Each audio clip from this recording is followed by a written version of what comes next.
Welcome to One Star Bazaar, where we review the movies that critics hate. This week, we are looking at a genre-bending Netflix original. Bright was directed by David Ayer, written by Max Landis, released December 2017 on Netflix, starring Will Smith, Joel Edgerton, and Noomi Rapace. Has a 36% on Rotten Tomatoes and a 29% on Metacritic. Here's what critics had to say. David Fear of Rolling Stone said, "This is what it looks like when good ideas go bad. A sequel, naturally, has already been greenlit. Go orc yourself, Hollywood." It's a bad pun on F yourself and the fact that there are orcs in the movie. So he really hated it. Andy Webster of the New York Times said, "The result is a loud, ungainly hybrid that does not serve police procedurals or fantasy spectaculars very well." David Ehrlich of IndieWire said, "Potentially a dark harbinger of things to come. Bright isn't only the worst film of 2017, it could be responsible for many of the worst films of 2018 and beyond." So mean. Devin Coggin of Entertainment Weekly said, "Bills itself as part buddy cop movie, part lavish fantasy, does neither justice, resulting in lazy nonsense that's too silly to be good and too self-serious to be any fun." Let's see what we think. Man, sounds like it's going to be bad. For our first critique category, how's the acting? I think the acting was fine. Fine? Like, it was good. No, I mean, it was, there's nothing wrong with the acting. I don't think anybody's going to criticize and say Will Smith did a bad job or Joel Edgerton did a bad job of acting or even Noomi Rapace as the, over-the-top villain. Yeah, I definitely thought for villain acting, she was, spot on. Definitely not too ridiculous. Right. I gotta say, though, for any criticisms of this movie, I have no criticisms of Will Smith. Yeah. This is like old school classic Will Smith. Like, I would imagine the director was just like, okay, Will Smith, pretend you're making Bad Boys whatever, Bad Boys 3, 4, 5. Just pretend you're your character in Bad Boys and Bad Boys 2 and just go. But now your partner's an orc instead of Martin Lawrence. Yeah, well, whatever. My point is, this is like classic Will Smith. Like Independence Day, Men in Black. Mm-hmm. But yeah, this is the vehicle and the type of role that Will Smith does best. But it's funny because a lot of people's criticism of Will Smith as an actor is that Will Smith is really good at playing Will Smith. Mm-hmm. I think there is some truth to that he kind of plays similar versions of different characters. But at the same time, in a movie like this, I have no problem with that. Yeah. And for our second category, does the story make sense? I know you had some arguments about that, about the clunkiness in the beginning, but you can't argue that it's not a coherent story. The story makes sense. It's an issue of it's weird. It's very original. It's very out of the box. It's, you know what it is? It's like if you watch a cooking show like Chopped or something, and somebody has to tie in ingredients that don't really make sense together, and right. Sometimes it works, and the judges are like, "Oh my gosh, I never would have thought of that. That's amazing." And other times they're like, "Yeah, there's a reason these ingredients don't go together. You shouldn't have done it this way." Yeah. That's what I think the main criticism is. The first part of it, I was thinking this would be better as a TV show. Uh-huh. Once they get into the main chase drama with the MacGuffin that everybody's trying to get. What is a MacGuffin? A MacGuffin is like the plot device that everyone wants. Oh, okay. So, for example, in Indiana Jones, the MacGuffin is the Lost Ark of the Covenant. Mm-hmm. Or the Holy Grail in the third one. Or the crappy crystal skull. Exactly. So, the plot device... Are we saying what it is? No. Okay. So, the plot device in this, once they get to the point where everyone's trying to get this thing, at that point, definitely movie. Like, you wouldn't have a whole TV show. I mean, you'd have one episode of a TV show where everyone's trying to get this device. That is very reminiscent of, like, old action movies, I think. It makes me think of, like, 80s action movies where the plot's pretty simple. It's the bad guys want this thing, the good guys have this thing. There's lots of chasing and gunfights and whatnot. Like Lethal Weapon, right? I don't remember that movie. Okay. You mentioned that this has the normal world building of any movie that's fantasy. However, I feel like there's so much needed to world build to create this, because that was my point, is it is kind of a huge leap to go, like, this world. There's so much, right? So different. Basically, that would work really well as a TV show where you have, over the course of several episodes, you can slowly release that information. Whereas with this, it's like, okay, you got 30 minutes to tell everybody everything about this world, go. See, but I don't feel like it's that confusing. Like, you're way hung up on this, and this is like a major point of contention for you. I'm not having that problem. I feel like I'm presented with this world, I'm accepting it, I'm engrossed in it, and I don't find any of it, like, confusing or like it's not being explained well enough. It's a matter of good writing gives you the exposition and the world building and explains all the stuff going on in the background that you need to know to understand what's going on in much more subtle ways. Oh, rather than just straight up, This is just like, this is what this guy is, this is what this thing is, and you're like, okay, I have that information, but it's clunky. Because it's not, and that's what a lot of people, when they complain about bad writing, or, is because it's just so clunky in that way, I guess. So another thing to think about on this question, whether or not the story is coherent and makes sense, you have to realize that there's a normal movie ending, but there's no, like, overarching story ending to this. Right. Because and that's a problem, I think, for some people, because there's some weird elements where they talk about, like, prophecies and there's this big bad. There's a big bad, this dark lord who's going to return and all this stuff that you would get totally typical to, like, fantasy movies. Right. That often are trilogies or series or whatever. Or the Rings. Yeah. Harry Potter. Yeah. You have to realize and accept that this movie doesn't have all that closure. Don't be upset at the end when it seems like there's not really a good ending. I don't think that's too spoilery to tell people that. I think the ending was satisfying, though. No, I don't have a problem with the ending. I don't have a problem with them setting up future conflict.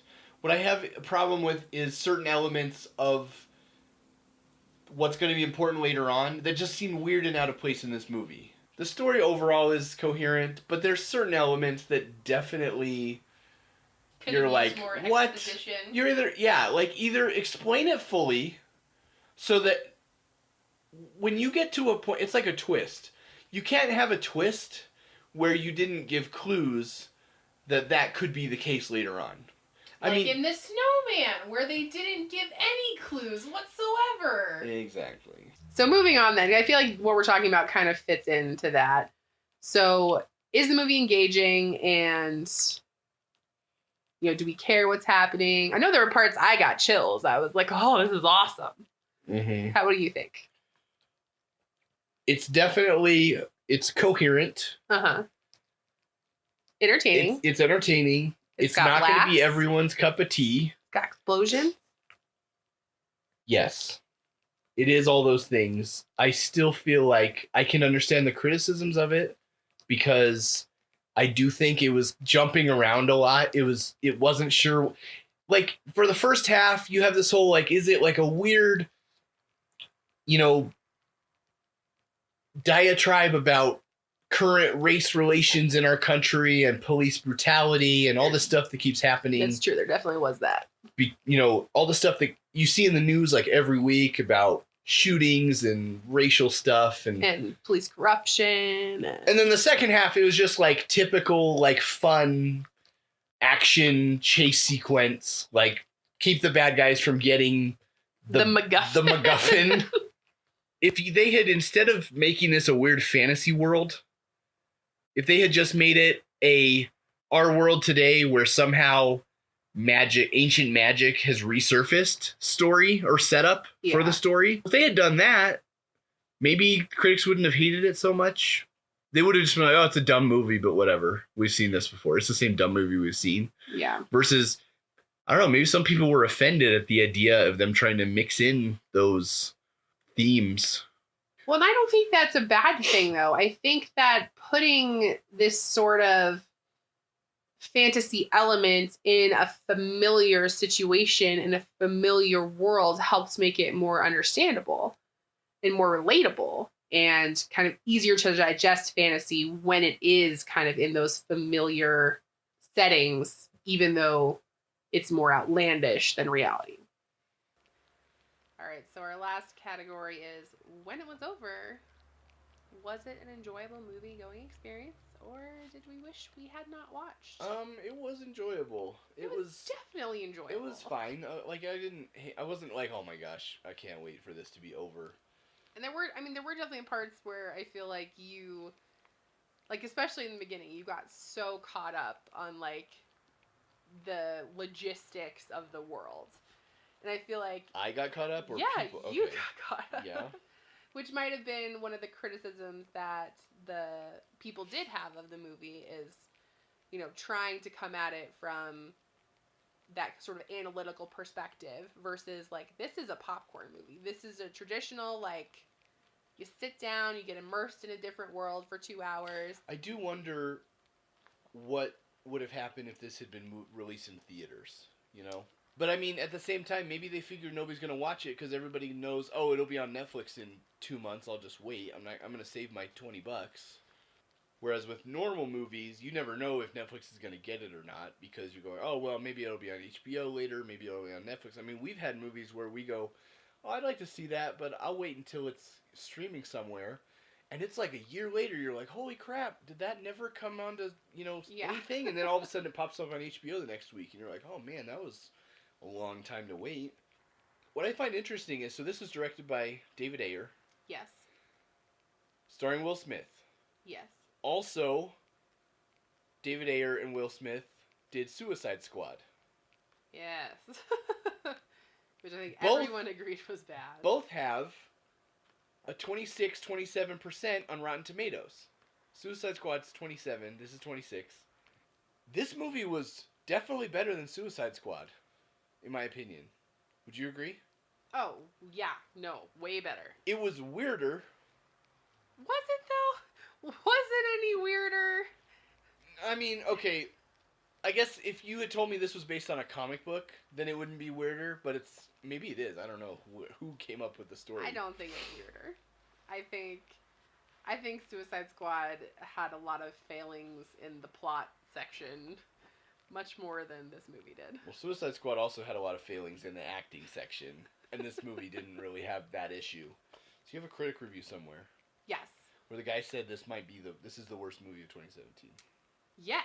Okay. So I'm gonna pull that up because, yeah, that guy, I was like, he is way harsh with this review. David Ehrlich of IndieWire. Bright isn't only the worst film of 2017. It could be responsible for many of the worst films of 2018 and beyond. Now, we saw way worse movies that came out in 2017. I know that this is not the worst movie of 2017. By far. Because I have seen the worst movie of 2017. And it is called The Snowman. And it is a god-awful movie. Yes. I was waiting for So when we first talked about starting this podcast, yes, we thought, what if we see movies that are so bad that we can't talk about them for 20... Like, we'll just be like, yep, it's bad. Okay. And we thought, well, maybe we should try to do, like, 2 movies every podcast, like Uh-huh. it's hard. The problem is it's hard to find ones that we unequivocally believe are bad, and then ones that we could go on and talk about the merits and whether Yes. good or bad or whatever. The Snowman is horrible. Yes. That movie made no sense. That's very That's a classic example of, was the story coherent? No. Do I wish that I could have gotten that 2 hours back? Yes. Don't waste your time. It has zero redeeming qualities. So, Snowman, no. Snowman, definitely the Bright. worst movie of 2017. Therefore, Bright cannot be the worst movie of 2017. Now, apparently they're making a sequel to Bright. Yes. Sequel So- in the works. That might be better. 'Cause now they've A gotten sequel all the- always the- has an advantage because it doesn't have to lay the groundwork like the original. And yet, people consider generally sequels to always be worse than the first, with few exceptions. I am one of those people. A sequel has to do more than just be a good movie in order to surpass the first one. It can't just stand next to it. It has to stand above it. I don't know that I agree with that. That's fine. That's kind of the It's whole just- point of this, is that we have two different Yeah, perspectives. whatever. You're wrong. This movie, I would give it like a 2 stars. It's a fine, it does what it's supposed to do. It's a decent mix of action. I mean, I it's would give it a little higher. It's not. No, come on. It wasn't a good movie. It was a passable movie. Certainly not the worst movie of 2017. I don't know. I mean, did that guy see The Snowman? I don't know. Should I go look up and see if he has a review somewhere for The Snowman? Because Bright came out in December, right? It did, yes. Pretty sure Snowman came out in like October or November. I don't know. Yeah, especially to come out at the end of 2017, to basically have seen everything of the year, and then say that's the worst one? No. Maybe he just No. really hates fantasy. Maybe? I don't know. Maybe? It's funny, when we started doing this, we figured, like, you're the one that loves bad movies. I'm this one that's more snobby about it, and I, love Best Pictures and, I just imagine you sitting like, in the movie theater classics. in a top hat Oh my and gosh. tuxedo, dipping like a shrimp cocktail, while I sit there with like a bucket of popcorn and just like shovel it in my face hole. Anyway, I think it's funny that this is the second week where I've basically been like, It's fine. why are people so harsh? Yeah, that is. I mean, I guess my problem is, like, movies are just supposed to be entertaining. it's That's why we true. watch them. And not every movie is trying to win awards. Right. Like some movies are just made to entertain people. It's like, It's not a bad thing. I liked the show Flipper Flop because I don't have to think. It's just like junk food for my relaxing, vegging out brain, like when Yeah. I'm home from work. And I'm just like, oh yeah, it's interesting. And it's short and it's over. And a lot of movies like this, they aim to do the same thing. They're just an entertaining story, a little bit of escapism, a little bit of action, just to sit back, like you said, eat some popcorn and not have to worry about Yeah. stuff, not have to read much into it. I feel So, like film's best. The best thing about movies is that aspect of escapism. It's why people like books. It's why people like music. It's why people like anything that kind of takes them out of their everyday, and yeah, lets them just forget about everything else for however long they're consuming that media. And I think the critic system especially is kind of out of tune with that. They're still thinking in lines of, oh, prestigious awards and everything else, but it's just movies are made for people. I mean, there's a lot of critics, to their credit, who do have that mindset. I think that they do find something redeeming in a movie, or they do kind of try to set aside the snobby elitism and say, yeah, this movie's fine, it's okay, whatever. I It feel doesn't- like not that's every what movie you has said to. for all the movies we've seen so far. It's fine. It's a movie. It is. There's not a lot of movies that I've seen where I'm like, this is a god-awful movie. I wish I had my life back. Like, that was a complete waste of time. There are a few. The Snowman. The Snowman was one. Hudson Hawk. We didn't even finish. We just Hudson turned it Hawk. off in the middle because I was like, this is the dumbest. This doesn't make any sense. Poor Bruce Willis. Do not watch Hudson Hawk, people. Stay away. Johnny Mnemonic. Yes. Worst movie I've ever seen. If we talk about all the movies you hate, Okay. we're not going to have anything left. Well, there's some of these movies I'm not going to watch. That's I'm going to be true. like, no, there's no point in watching it. I already know it's a god-awful movie. Not watching it. I know. But my point is, there are movies. But I think I can find some redeeming value in a lot of movies. Mm-hmm. And this is certainly one of them. Like, I wasn't bored. I tried very hard to just focus on it. Was it predictable? Yes. Guess what? They're not trying to reinvent the buddy cop action movie And there's just nothing because they're wrong- throwing in orcs and magic or whatever. And there's nothing wrong with, tropes that exist in certain genres for a reason. Yeah, they exist for a reason because they generally work Yeah. and are successful. I think if you had made this movie simply about cops who stumble upon a terrorist plot, it would have been more successful. If you strictly made it a fantasy movie about, yeah, sure, there's orcs and knights and whatever else, and it's strictly fantasy, it would have been more successful. I think the problem critics have with it is that it does try to bridge the gap between the two, and that doesn't fit with their idea See, of what a movie should be. I'm not sure, because I think if you had done that, it wouldn't have necessarily been more successful. It still would have been harshly reviewed, but maybe at least they would have expected it. They would be like, yeah, we expect this to be a dumb action movie. But I think in a time when Hollywood is out of ideas and everything is just a remake or a reboot, having something like this that dares to to go against the norms and kind of change what is expected, I think is a good thing. Yeah. I just wonder, again, if it would have been better received if it had been a TV show. Right. Because I feel like TV is really where you have more time to be bold and make those kind of choices. Right. Plus, there's so many more TV shows than movies. I mean, there's a lot of movies that get made. But there's, like, so many channels that just need programming to fill their stuff. And, of course, Netflix needs content constantly. That's why there's Flipper Flop Atlanta, Flipper Flop Vegas, Flipper Flop wherever, Fort Worth, Flipper Flop wherever the hell. Yeah, exactly. Thank you for listening to One Star Bazaar. As always, please let us know what you think by reaching out on Facebook or Twitter at One Star Bazaar. You can visit our Patreon page to contribute to the podcast if you like what we're doing. Please rate and subscribe if you're willing. It helps us out and lets us know you're listening. Next week, we'll review a spoof movie with a cult following that shares its namesake with a spicy Chinese takeout favorite.